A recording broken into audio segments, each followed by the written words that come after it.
The poem I want to read and briefly introduce today is Discharged by W.E. Henley, William Ernest Henley. And again, it's appropriate to the present moment because it's about being discharged, leaving hospital after a long time, 22 months in the case of Henley. It's the last in a series of poems called In Hospital, written in free verse. In fact, this is the first important body of poetry in free verse written by a British poet, though the form had previously been extensively used by Walt Whitman, of course. Anyway, Henley was in Edinburgh, in the Royal Edinburgh Infirmary, because he had tuberculosis of the bone of the lower leg. In fact, he'd had one foot amputated already in England, and he'd gone to Edinburgh because Joseph Lister had introduced antiseptic surgery there. That's to say, much safer surgery than the very risky business it was before. And in fact, Lister saved the other leg. The operations consisted of long and rather painful scraping away of matter near the bone. Anyway, in 1875, Henley sent his poems to the Cornhill magazine, an important magazine, and the editor, Leslie Stephen, the father of Virginia Woolf, came to see him in Edinburgh. And at the same time, he visited another young writer, also beginning now to publish with the Cornhill, Robert Louis Stevenson. And he introduced Stevenson to Henley, and they became very close friends for the next few years. In fact, in Treasure Island, Stevenson based Long John Silver on Henley, who had one leg and a very strong personality. Anyway, in 1875, Henley was discharged in April, so spring 1875, and he hadn't been outside the hospital for 22 months.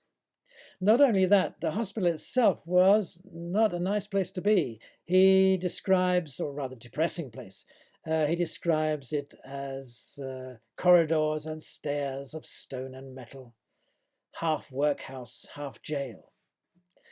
So not only had he not been outside for 22 months, but he'd been in a very depressing environment.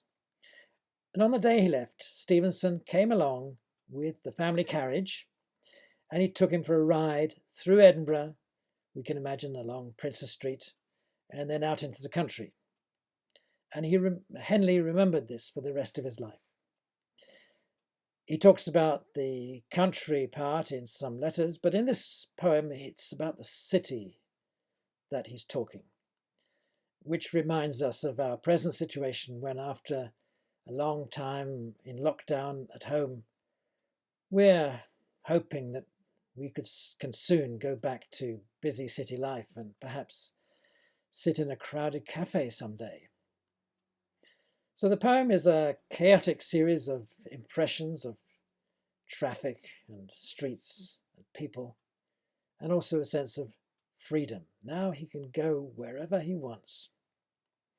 So here it is, Discharged by W.E. Henley. Carry me out into the wind and the sunshine, into the beautiful world. Oh, the wonder, the spell of the streets, the stature and strength of the horses, the rustle and echo of footfalls, the flat roar and rattle of wheels. A swift tram floats huge on us. It's a dream. The smell of the mud in my nostrils blows brave, like a breath of the sea. As of old, ambulant, undulant drapery, vaguely and strangely provocative, flutters and beckons. Oh, yonder, is it the gleam of a stocking?